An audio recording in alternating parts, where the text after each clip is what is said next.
Union, the lovers in the Tarot, and the Hieros Gamos.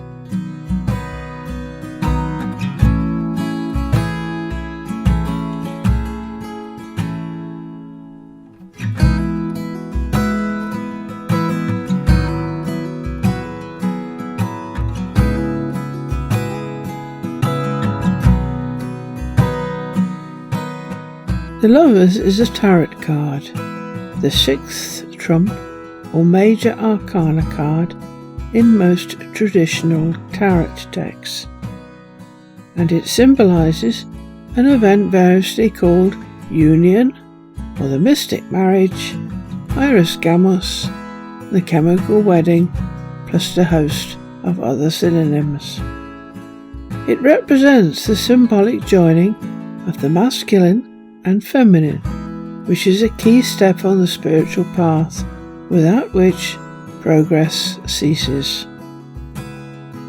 Contact usually takes place after rebirth, winter, midnight, and then proceeds over the purification stage, getting stronger all the time, if purification is successful, until union occurs.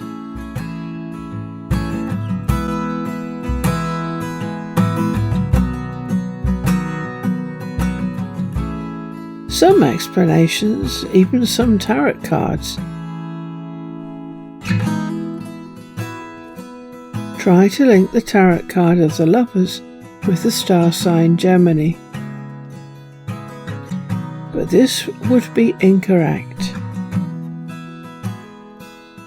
Gemini shows twins of the same sex,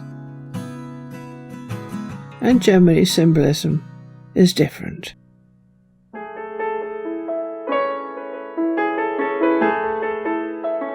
The masculine and feminine. The feminine. The feminine symbolically is artistic, intuitive, emotional, but lacking in intellect and occasionally reason. Although symbolically feminine, it does not relate to actual gender. Many very artistic and intuitive people have been men, like Leonardo da Vinci. Symbolically, it is associated with the right brain, possibly because left-handed and thus right-brained people are often feminine. Within the mind, the subconscious is known as the feminine, with its emotions and links to the immortal soul, the higher spirit. And the feminine is the door to spiritual experience. Without that link between masculine and feminine, all spiritual progress ceases. The masculine. The masculine symbolically is intellectual. Although symbolically masculine, it does not relate to actual gender. Women can be masculine symbolically, like Marie Curie. The masculine within the mind is the conscious self, and thus includes the ego and sense of self. The combination of a strong intellect and ego completely block the feminine, the key to spiritual progress, and thereby deny the person access to inspiration, wisdom, and a whole host of beneficial spirit input. The masculine is not artistic or intuitive and hardly ever deeply emotional. It has a well-developed memory, but may be willful, even cunning, because of its focus on desires and its misuse of reason. The masculine will use dogged determination and long, patient hours of effort to get what it wants, because it has no ability to devise a solution based on inspiration. The benefits of the marriage. The masculine has one absolutely key function. It is able to reason. And indeed, when emotion is high in the feminine, access to reason is almost eliminated. But the masculine, without the feminine, can only reason using memory, a very limited resource, which is often out of date and flawed, and it has no direct access to inspiration. But the feminine without the masculine is unable to make sense of the wisdom, inspiration and intuitive feelings it is showered with. As such, masculine and feminine must form a bond, a close bond, as though they were one, in order to make any form of progress, spiritually or intellectually. They must dance in step.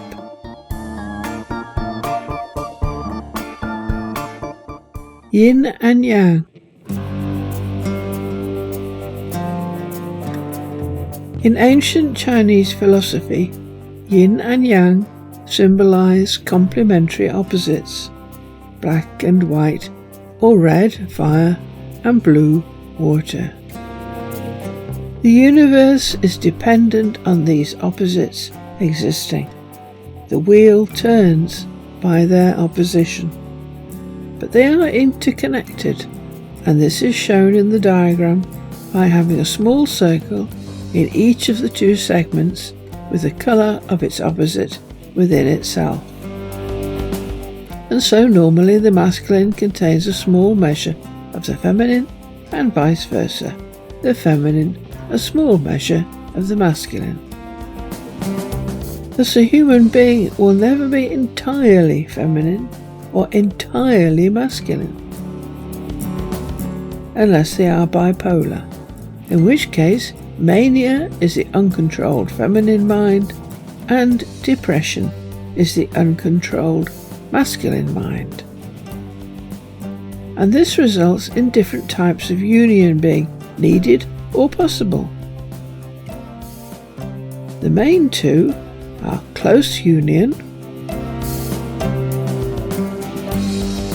when union is often symbolically shown by androgyny, and loose union, represented by cords, ties, and entanglement. And these two types are occasionally shown on the tarot card, the Lovers, using different pictorial representations.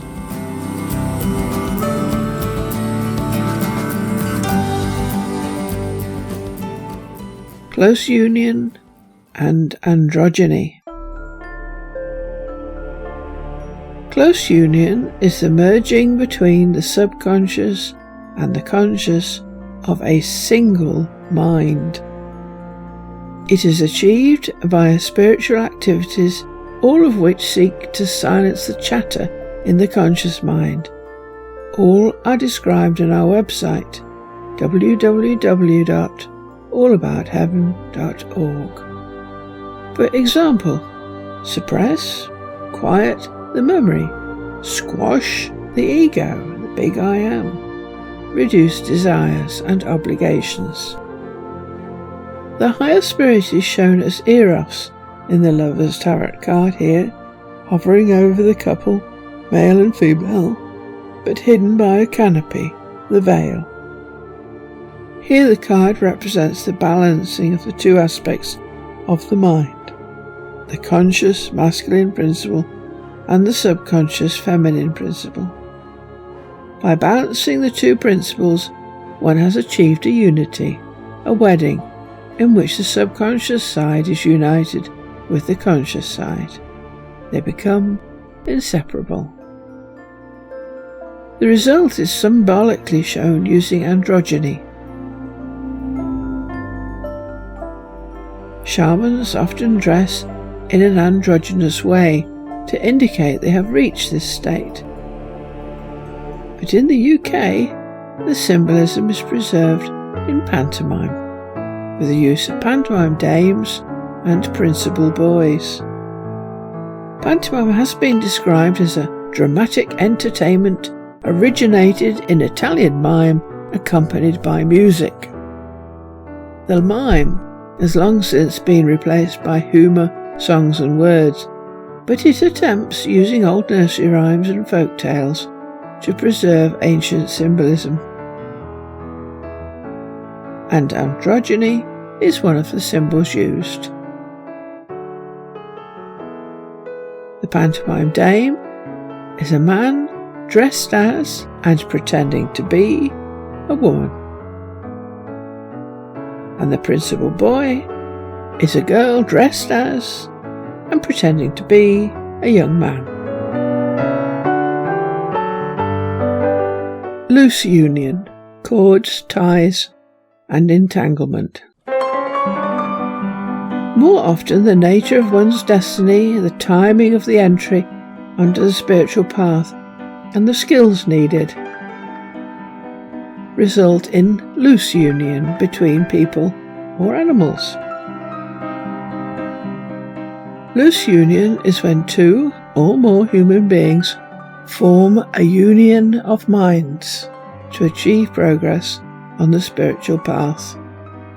They meet, and a bond is formed between them, a mental bond, but one which gets stronger and stronger, until eventually they live and work almost as one, each complementing the other, providing the functions the other does not possess. They may actually marry, but they may also never meet. The bond is forged through letters, emails and phone calls. This type of union may be shown in the lover's tarot card as a king and queen, crowned, but with a child or third being sometimes present. And this third being then represents the child of their union, the creation they have produced together, the baby that gets on the road. But this child is itself a symbol. The child of the union may simply be a creation in the widest sense, a painting, a piece of music, a metaphysical idea, even a video. The union is forged in love,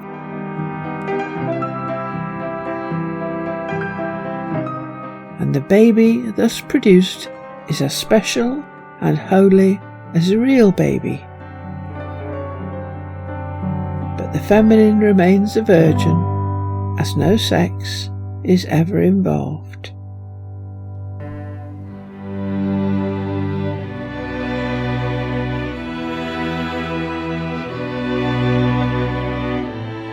The playlist. Patronage as a form of union. Perhaps the oddest union that can occur is that between a patron and an artist or musician. This is George Martin with the Beatles. A patron is someone who financially and intellectually, the masculine, supports an artist of some sort, the feminine, protecting them, guiding them, giving them support and work. The patron may not be able to advance spiritually, particularly when they take the masculine role, as they may need power and wealth.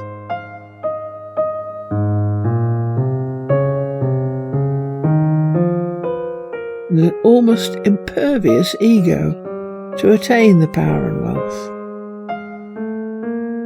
that prevents all forms of spirit input reaching them, for example the Medicis. But those they support, once released from all necessity to display any masculine traits, may blossom, like Michelangelo or Caravaggio.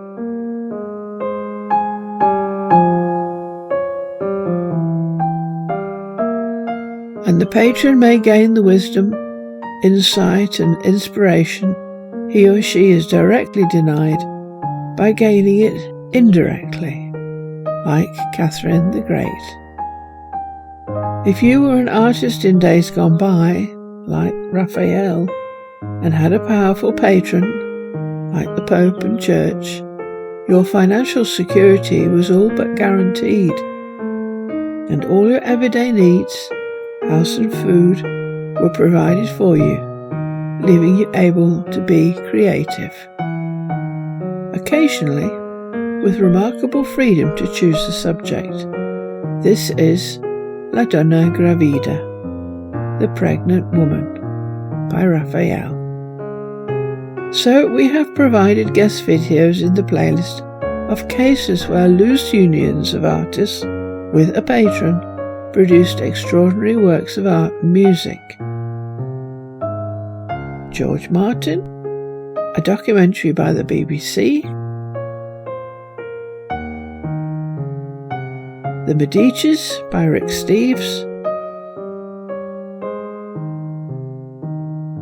Tchaikovsky's Symphony No. 4 in F minor, dedicated to his patron, Nadezhda Filaretovna von Meck.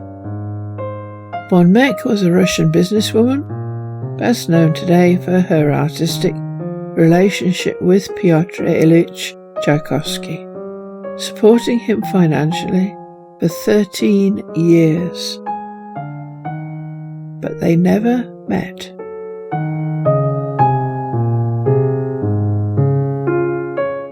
Meck wrote to Tchaikovsky, "I am very unsympathetic in my personal relations because I do not possess any femininity whatever. I do not know how to be tender. The general nature of our family relationships is comradely, or masculine, so to speak.